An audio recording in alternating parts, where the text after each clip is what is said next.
પ્રાર્થના કરી. પ્રભુજી, અમે તમારી હાજરીમાં અત્યારે બેઠા છીએ અને બહુ સમય વિતાવ્યો છે.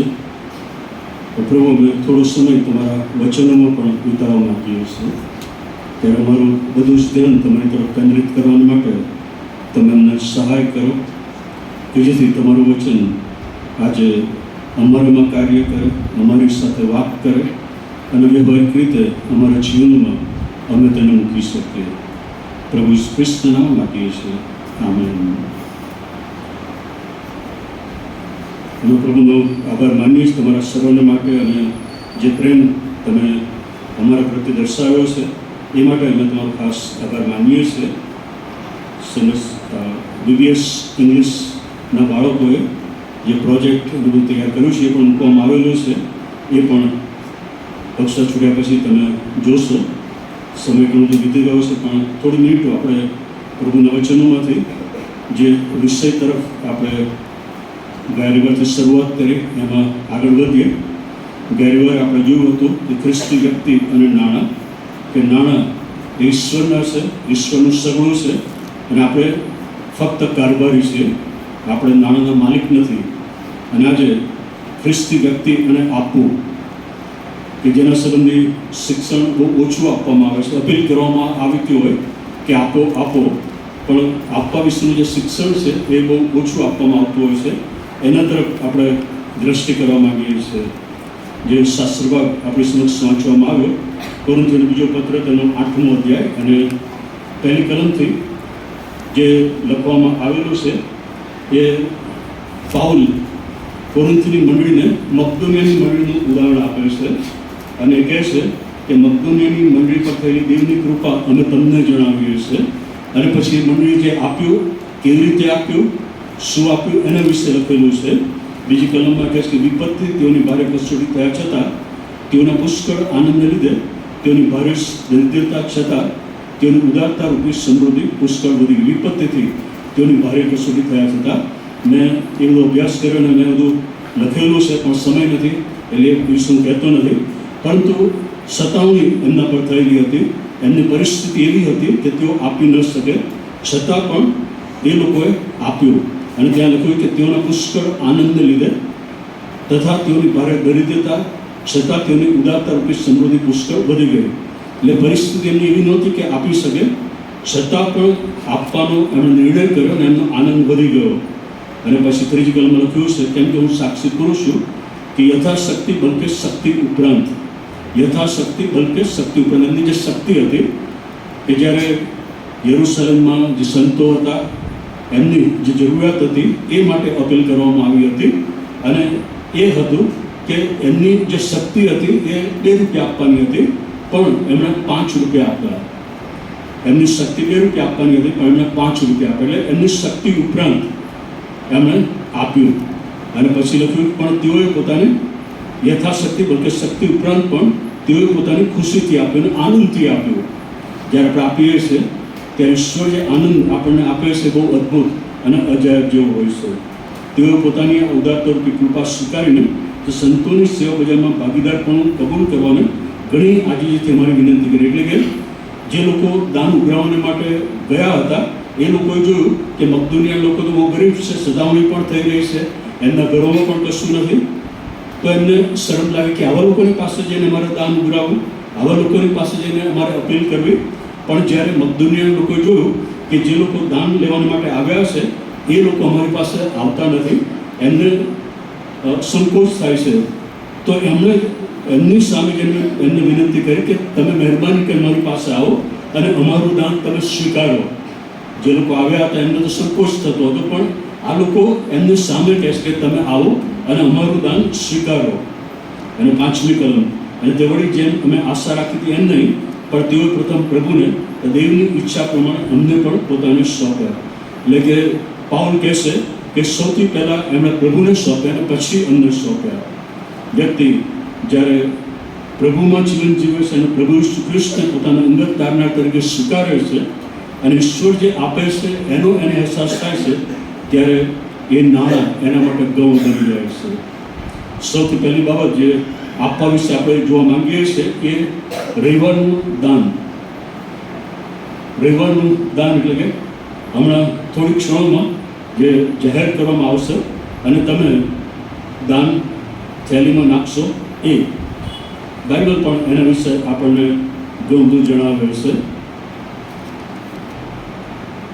ઈશ્વર જે મહાન, કૃપાળુ, દયાળુ, પવિત્ર, રાજાનો રાજા અને પ્રભુનો પ્રભુ છે, એને મળવાને માટે આપણે રવિવારે પ્રભુના ઘરમાં આપણે જઈએ છીએ.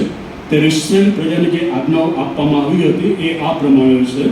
નિર્ગમન તેનો 23મો અધ્યાય અને 15મી કલમ, કોઈએ ખાલી હાથે મારી પાસે આવવું નહીં. નિર્ગમન 34 અને 20, મારી આગળ કોઈ ખાલી હાથે હાજર ન થાય. પુનર્નિયમ 16 અને 16 કે જેમાં વર્ષમાં 3 વખત ઈશ્વરની હાજરીમાં એમને હાજર થવું, અને ત્યાં લખ્યું છે અને તેઓ ખાલી હાથે યહોવાની હજુરમાં હાજર ન થાય. ગીત કરતા 96:7 કહે છે કે અર્પણો લઈને તેના આંગણામાં આવો.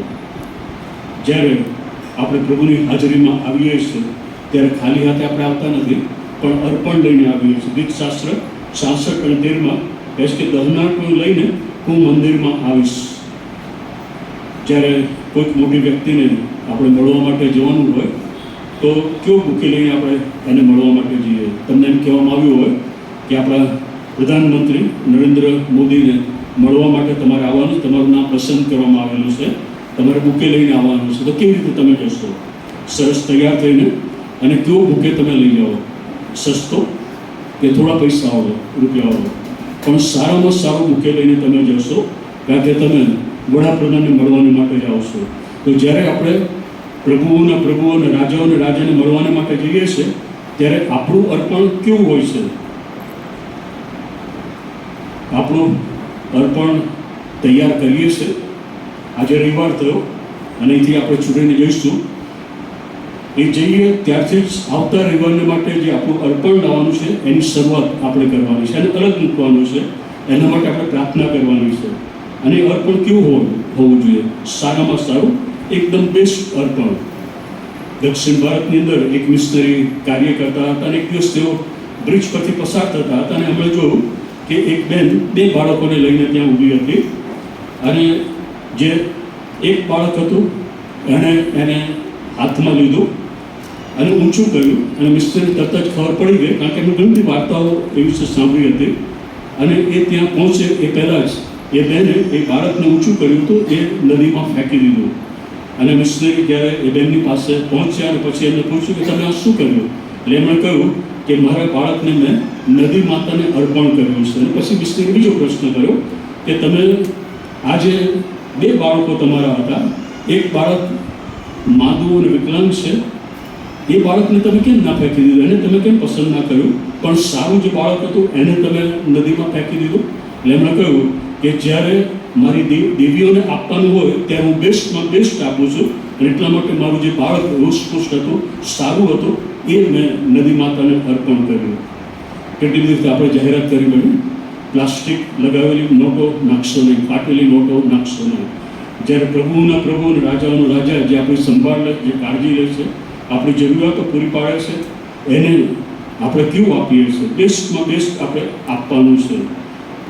બીજી બાબત એની અંદર છે કે આપણું જે આપવાનું છે એ દર વર્ષે કેટલું હોય છે? પ્રભુ જે આશીર્વાદો ગયા વર્ષે આપણને આપ્યા એના કરતાં આ વર્ષે વધારે આશીર્વાદો આપ્યા છે. તો આપણું જે આપવાનું છે રવિવારે એ વધવું જોઈએ. ગયા વર્ષે મેં જે આપ્યું હતું એના કરતાં આ વર્ષે વધારે આપવાનું છે. અને જ્યારે આપણે આપીએ છીએ ત્યારે પ્રભુનું વચન કહે કે પ્રભુ આપણને 100% કરતાં પણ વધારે આપે છે. એક અહીંયા જ જ્યારે હું બાળક હતો ત્યારે એક જુવાન એણે આ વાત કરી હતી.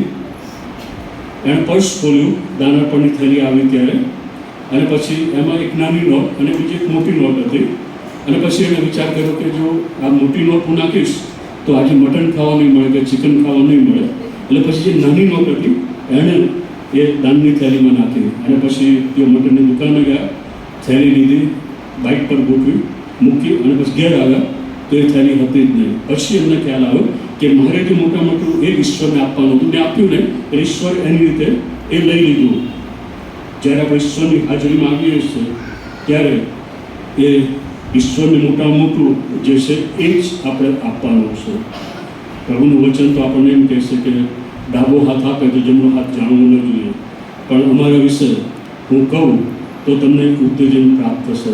દર વર્ષે અમે આપવાનું વધારતા જઈએ છીએ. હવે આ વર્ષમાં અમારું કેટલું થાય તમે ગણતરી કરો. અહીં આવ્યા પહેલાં 3 સર્વિસ હતી. 30ની અંદર 8:30 વાગે ઇંગ્લિશ સર્વિસ, 9:30 વાગે ગુજરાતી સર્વિસ અને સાંજે 6:30 વાગે રાયગઢમાં ઇંગ્લિશ સર્વિસ. 3 સર્વિસમાં આપવાનું. અમારું આ વર્ષનું જે આપવાનું છે એ 350 રૂપિયા. હવે તમે ગણી શકો, સવારનું 2 જણનું 350 ઇંગ્લિશ સર્વિસ, બીજી સર્વિસ ગુજરાતી 350 અને સાંજની 350. એ રીતે કેટલું થાય? એક રવિવારનું કેટલું થાય? એ રીતે તમે ગણી શકો છો. પણ કદી અમને કોઈ ચિંતા નથી કે કોઈ બીક પણ નથી કે આટલું બધું જો આપી દઈશું તો શું થશે. ઈશ્વર હંમેશા પૂરું પાડે છે. એટલા માટે તમને કહું છું કે હવે આવતા રવિવારથી તમારું આપવાનું તમે વધારો. આવતા વર્ષે એનાથી પણ તમારું વધવું જોઈએ. કારણ કે જ્યારે આપણે આપીએ છીએ આપણું વચન કહે છે કે આપણે ખોટી પડતું નથી, પણ પ્રભુ હંમેશા પૂરું પાડશે. આપણું આપવાનું ઉદારતાથી હોવું જોઈએ. આ મંડળીનું જે ઉદાહરણ પ્રભુ પાઉલ કોરિન્થની મંડળીને આપે છે અને પછી એ કહે છે કે ઉદારતા રૂપી સમૃદ્ધિમાં તમે વૃદ્ધિ પામતા જાઓ.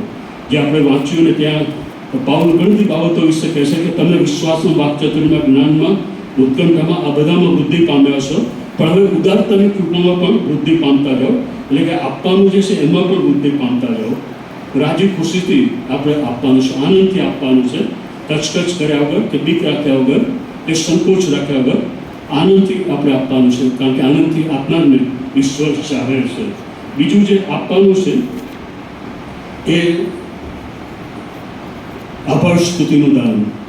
આભારી ભાવથી જ્યારે ઈશ્વર આપણા જીવનમાં કાર્ય કરે છે, જ્યારે ઈશ્વર આપણને આશીર્વાદ આપે છે, ચમત્કારો કરે છે, સાજાપણું આપે છે, ત્યારે આભાર સ્તુતિનું દાન આપણે ઈશ્વરને આપીએ છીએ. ગીત શાસ્ત્ર 54 અને 14 આભાર સ્તુતિના અર્પણો ચડાવો. નિર્ગુણ 22:29 તારી ઉપર તારે દ્રાક્ષરસની પુષ્કળતામાંથી અર્પણ કરતા ઢીલ ન કર. માર્ક 14મો અધ્યાય કે જ્યાં એ સ્ત્રી પ્રભુ ઈસુ ખ્રિસ્તની પાસે આવે છે અને અતિ મૂલ્યવાન અત્તરની શીશી એ તોડે છે અને પ્રભુ ઈસુ ખ્રિસ્તને માન આપે છે. એની પાસે જે હતું બધું જ એ આપીને પ્રભુ ઈસુ ખ્રિસ્તનો આભાર માને છે. પ્રભુ ઈસુ ખ્રિસ્તે એને જે સાજાપણું આપ્યું, પ્રભુ ઈસુ ખ્રિસ્ત એના જીવનમાં જે કાર્ય કર્યું હતું અને એ બધું જ આપી દે છે. જ્યારે પ્રભુ આપણને આશીર્વાદ આપે છે ત્યારે પ્રભુ માટે આભાર પ્રગટ કરવો એ જરૂરી છે. અને આજે આપણે એ કર્યું. આભારના દાનો આપણે પ્રભુની હાજરીમાં લાવ્યા. જ્યારે પ્રભુ આપણને આપે છે ત્યારે હંમેશા પ્રભુનો આભાર શબ્દોથી નહીં, પણ પ્રભુ જે આપણને આપે છે એનાથી પણ આપણે માનવું જોઈએ. ત્રીજા પ્રકારનું જે આપવાનું છે એ મિશન કાર્યની માટે મકદુનિયાની મંડળીએ આપ્યું, કોરિન્થની મંડળીએ આપ્યું, ફિલિપીની મંડળી 4 અધ્યાય 14-19 કલમમાં પાઉલ લખે છે કે તમે મારા કાર્યમાં ભાગીદાર બન્યા છો. એટલે કે જ્યાં જ્યાં કાર્ય થઈ રહ્યું છે, મિશનરી કાર્ય, ત્યાં આપણે આપવાનું છે કે જેથી પ્રભુ ઈસુ ખ્રિસ્તે જે આપેલી મહાન આજ્ઞા છે એને આપણે આધીન થઈએ. ફક્ત પ્રાર્થના આપણે કરીએ એટલું પૂરતું નથી, તો આપણે મિશનરી કાર્યની માટે આપવાનું પણ છે કે જેથી પ્રભુનું કાર્ય વૃદ્ધિ પામતું જાય, લોકો પ્રભુની ઓળખ પ્રાપ્ત કરે. આજે ફસલ પુષ્કળ છે પણ મજૂરો થોડા છે. જો બધા જ ખ્રિસ્તી વ્યક્તિઓ મિશન કાર્યની માટે આપે તો કેટલા બધા મિશનરીઓ આપણે મોકલી શકીએ કે જો આખા ભારતમાં જઈ શકે અને સુવાર્તા આપી શકે. કેપ્ટન લેવી જે ફિલાડેલ્ફિયામાં હતા, એમને કોઈએ પ્રશ્ન કર્યો કે આટલું બધું તમે મિશન કાર્યની માટે આપી દો છો, છતાં પણ તમારી સંપત્તિ એ વધતી જ જાય છે. ત્યારે એમને કહ્યું કે હું મારા સુપડામાંથી આપું છું. મારું સુપડું નાનું છે, પણ પ્રભુ એના સુપડામાંથી મારા સુપડામાં નાખે છે અને પ્રભુનું સુપડું એ બહુ મોટું છે. ચોથું જે આપવાનું છે એ અન્ય કાર્યને માટે, જેમ કે કોઈ ચર્ચનું બાંધકામ થઈ રહ્યું હોય, જેમ BBS માટે તમે આપ્યું, કે બીજું કોઈ પણ કાર્ય થઈ રહ્યું હોય તો આપણે એની માટે આપવાનું છે. પહેલો કાળ વૃત્તાંત 29:6, બીજો કાળ વૃત્તાંત 9મો અધ્યાય તેની 6, 7, 10 અને 11 કલમ, નિર્ગમન 35:4 અને 5, પહેલો વૃત્તાંત 12 અને 14ની કલમ, નિર્ગમન 36:3 અને 6. ત્યાં એ લખવામાં આવેલું છે કે ઈશ્વરે આજ્ઞા આપી કે મુલાકાત મંડપને માટે તમે આપો. અને પછી એકાદના પુસ્તકની અંદર દાઉદ રાજા જે આપે છે મંદિરના બાંધકામને માટે, ગીત શાસ્ત્રક 132, 3 અને 4 ગીત કરતા દાઉદ રાજા કહે છે કે જ્યાં સુધી મારા પ્રભુને માટે મકાન નહીં મેળવું ત્યાં સુધી મારી આંખોને ઊંઘ નહીં આવવા દો. એટલે કે જ્યાં જ્યાં ચર્ચનું બાંધકામ થાય છે કે જ્યાં પ્રભુના લોકો સાથે મળીને પ્રભુનું ભજન કરે છે એના કાર્યને માટે પણ આપણે આપવાનું છે. અને આવતા રવિવારે સિયાના ચર્ચ એલિસ સ્ટ્રીટના બાંધકામને માટે અપીલ કરવાને તેઓ આવવાના છે ત્યારે આપણે ઉદારતાથી એમને આપીએ. આપણું જે કાર્ય થઈ રહ્યું છે એમાં પણ આપણે ઉદારતાથી આપીએ. પાંચમું જે આપવાનું છે કે જરૂરિયાતમંદ લોકોને માટે ઈશ્વર ગરીબો પર પુષ્કળ પ્રેમ કરે છે. ગરીબીઓ પર ઈશ્વર પુષ્કળ પ્રેમ કરે છે અને ઈશ્વર ઈચ્છે છે કે આપણે એમની કાળજી લઈએ, આપણે એમની સંભાળ લઈએ. એટલા માટે ગલાતી 6 અને બીજી કલમમાં લખ્યું તમે એકબીજાનો ભાર ઉચકો. યશાયા 58:7 ભૂખ્યાઓને તારે રોટલી વહેંચી આપી, એ જ યજ્ઞાર્પણ છે. પહેલો તીમોથી 6:18 લખ્યું છે કે ઉદાર તમે થાઓ. પ્રેરિતોના કૃત્યો 11:29 લખ્યું છે કે જ્યારે એમણે યરૂશલેમમાં જેઓ ગરીબ હતા એમના વિશે સાંભળ્યું ત્યારે તેઓ ઠરાવ કર્યો કે ભાઈઓને કંઈક મદદ મોકલવી. ગલાતી 6:10 લખ્યું છે કે જેમ પ્રસંગ મળે તેમ બધાનું સારું કરીએ અને ખાસ કરીને વિશ્વાસના કુટુંબનું આપણે સારું કરીએ. અને ઘણી બધી કલમો જે આપણને કહે છે કે આપણે બીજાઓને આપવાનું છે કે જેઓ જરૂરિયાતમંદ છે, જેઓ ગરીબો છે. ઇસરાયેલી પ્રજાને પણ એ આજ્ઞા કરવામાં આવી હતી કે જ્યારે તમે ખેતરમાંથી વાવણી કરો, કાપો, ત્યારે એક ખૂણો ખાલી રાખો કે જેથી જેઓ ગરીબો છે, વટેમાર્ગુ છે, એ લોકો એમાંથી લઈ શકે અને એ લોકો એ રીતે ભોજન કરી શકે. નબળાને આપણે સાચવવાના છે. પ્રભુ ખ્રિસ્ત તો આપણને એ પણ કહ્યું માથી 25, 35 અને 36 કે હું કેદમાં હતો, હું નાગો હતો, ભૂખ્યો હતો, ત્યારે તમે મારી મુલાકાત લીધી, તમે મને વસ્ત્ર આપ્યું, તમે મને ભોજન આપ્યું. અને પ્રભુ ખ્રિસ્ત કહે કે નાના મને એકને તમે જે કરો છો એ તમે મારા માટે કરો છો. એટલે જો ગરીબ છે તેઓને આપણે આપવાનું છે, એમને ભૂલી જવાના નથી. અને ઘણી બધી કલમો છે કે જે એ પણ કહે છે કે જ્યારે ગરીબની આપણે મસ્કરી કરીએ છીએ, ગરીબને આપણે આપતા નથી, ત્યારે ઈશ્વરનો શ્રાપ આપણા પર ઉતરી આવે છે. હવે આટલી બધી વાત કર્યા પછી કે જ્યારે આપણે આપીએ છીએ ત્યારે કેવા આશીર્વાદો ઈશ્વર આપણને આપે છે, ઈશ્વર કેટલું આપણને આપે છે, કયા કયા આશીર્વાદોથી ઈશ્વર આપણને ભરપૂર કરે છે. જ્યારે આપણે આપીએ છીએ ત્યારે ઈશ્વરનું વચન આપણને કહે છે હિબ્રુ 13 અને 16 વળી ઉપકાર કરવાનું, દાન વહેંચી આપવાનું તમે ભૂલોમાં, કારણ કે એવા યજ્ઞોથી ઈશ્વર સંતુષ્ટ થાય છે. નીતિવચન 19 અને 17 ગરીબ પર દયા રાખનારને ધન્ય છે. ગીત શાસ્ત્ર 41 અને 1 લખ્યું છે કે જ્યારે તમે દરિદ્રીને આપો છો ત્યારે સંકટને સમયે ઈશ્વર તમને છોડાવે છે. નીતિવચન 28 અને 27 લખ્યું છે કે દરિદ્રીને દાન આપનારને કદી કોઈ ખોટ પડશે નહીં. બીજો કોરિન્થી 8 અને 9 જે જરૂરિયાત હતી યરૂશલેમની એના માટે લખવામાં આવેલું છે કે જ્યારે તમે આપો છો ત્યારે ઈશ્વર તમને આપે છે અને તમે દરિદ્રોને જ્યારે આપો છો ત્યારે ઈશ્વર તમને ધનવાન કરે છે, તમારી સમૃદ્ધિ વધતી જાય છે. પુનર્નિયમ 15 અને 10 લખ્યું છે કે જ્યારે તમે દરિદ્રને આપો છો ત્યારે ઈશ્વર તમને આશીર્વાદ આપે છે. ઈશ્વરે આપણને ઘણું બધું આપ્યું છે. ઈશ્વરે આપણને ગરીબ બનાવેલા નથી. ગયા રવિવારે મેં કહ્યું હતું કે લોન જે ઊંચા વ્યાજે આપે છે એમની પાસેથી કદી લેવી નહીં. તો પ્રશ્ન એ થાય કે અમારી જરૂરિયાત હોય તો અમે શું કરીએ? તો આ એક ઈશ્વરે આપણને આપ્યું છે કે ઈશ્વર જે કંઈ આપણને આપે છે એમાંથી આપણે આપીએ. એ ઈશ્વરને આપવાનું હોય કે ગરીબોને આપવાનું હોય, અને એ જ્યારે આપણે કરીએ છીએ ત્યારે એનો અજાયબ આશીર્વાદ ઈશ્વર ભરપૂરથી આપણને આપે છે. રવિવારે જ્યારે આપણે આવીએ છીએ ત્યારે કેવું આપીએ છીએ, કેવો ભાવથી આપણે આપીએ છીએ, એ નિર્ણય આજે આપણે કરવાનો છે. ઈશ્વર જ્યારે આપણને આશીર્વાદો આપે છે ત્યારે કેવું આભાર દાન આપણે ઈશ્વરને આપીએ છીએ. મિશનરી કાર્યને માટે, ચર્ચોના બાંધકામને માટે, અથવા તો બીજું જે કાર્ય થઈ રહ્યું છે એને માટે આપણે કેટલું આપીએ છીએ. ગરીબોને આપણે કેટલું આપીએ છીએ, એમની કાળજી કેટલી આપણે લઈએ છીએ. પ્રભુનું વચન આજે આપણને જણાવે છે કે જ્યારે આપણે આપીએ છીએ ત્યારે પ્રભુ આપણને ભરપૂરથી આપે છે. પ્રભુ એ કોઈનો દીવાદાર નથી. જેટલું પ્રભુને આપણે આપીએ છીએ એના કરતાં 100% અને એનાથી વધારે પ્રભુ આપણને આપે છે. આજે આપણે નિર્ણય કરવાનો છે કે આપણે કેટલું આપીએ છીએ. એ પછી પ્રભુને આપવાનું હોય કે બીજા કોઈ કાર્યને માટે આપવાનું હોય કે બીજું કોઈ દાન આપવાનું હોય. સાઉથ કોરિયાની અંદર અમેરિકન ટુરિસ્ટ ફરતા હતા અને એ જે ગાઈડ હતા એમને અલગ અલગ જગ્યાઓમાં લઈ ગયા અને પછી એમને એ બધું બતાવ્યું. ફરતા ફરતા એક ગામમાં તેઓ ગયા અને એમણે જોયું કે જે ખેતર ખેડાતું હતું, હળ પર એક બળદ હતો અને બીજી બાજુ એ માણસ હતો.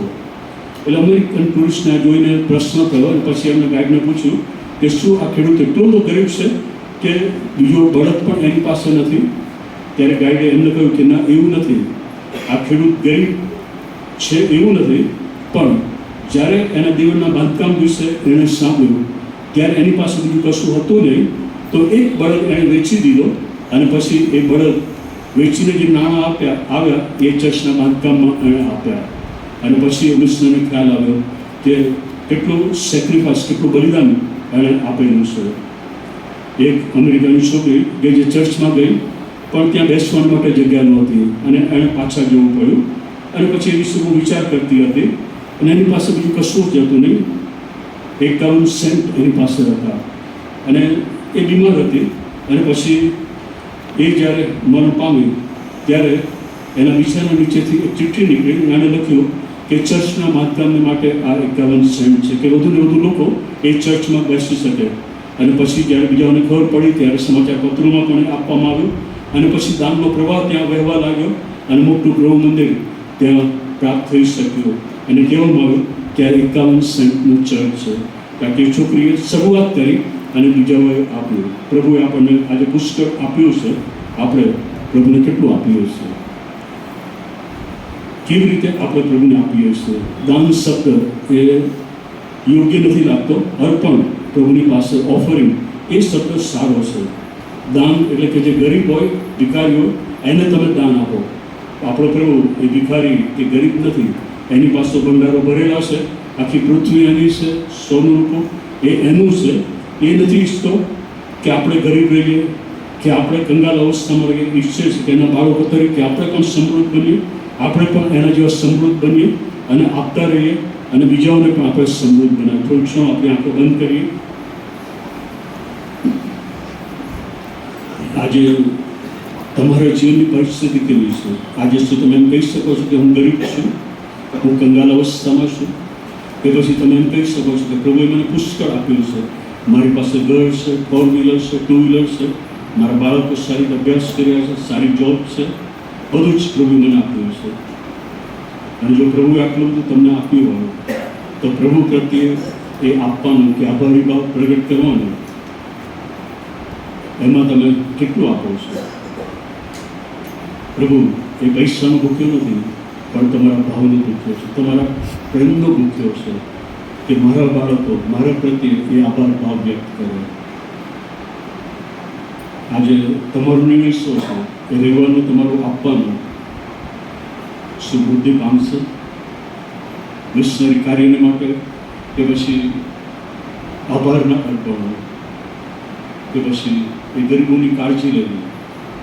શું આપણે એ વધારીશું અને પ્રભુને કહીશું કે પ્રભુ તમે મને આપ્યું છે અને એમાંથી હું આપું છું અને એ રીતે મારો આભારી ભાવ તમારી સમક્ષ પ્રગટ કર્યો છે, કારણ કે તમે મને પુષ્કળ આપ્યું છે. અને જો તમારો નિર્ણય છે તો પ્રભુ વિવિધ રીતે તમને આશીર્વાદ આપશે. એ આશીર્વાદ એટલા જ હશે કે જેની ગણતરી પણ તમે કરી શકશો નહીં. આપનાર પ્રભુ છે અને આપતો જ રહેશે. અને પ્રભુના બાળકો તરીકે એ પ્રભુનો મોટો નમૂનો આપણી સમક્ષ છે કે જેણે પોતાના એકના એક દીકરાને પાછો રાખ્યો ને તો આપણે માટે આપી દીધો. આપણે પણ પ્રભુના કાર્યને માટે આપીએ કે જેથી પ્રભુનું મહિમા પ્રગટ થાય, પ્રભુનું કાર્ય વૃદ્ધિ પામતું જાય. આજે તમારો નિર્ણય શું છે? પ્રભુજી, અમે તમારી પાસે અત્યારે આવ્યા છે ત્યારે તમારો આભાર માનીએ છીએ પુષ્કળ આશીર્વાદોને માટે, જે કંઈ પ્રભુ તમને આપ્યું છે બધાને માટે. અને પ્રભુ તમે અમને કૃપા આપો, હિંમત આપો, બળ આપો કે અમે પણ તમારા કાર્યને માટે સતત આપતા રહીએ.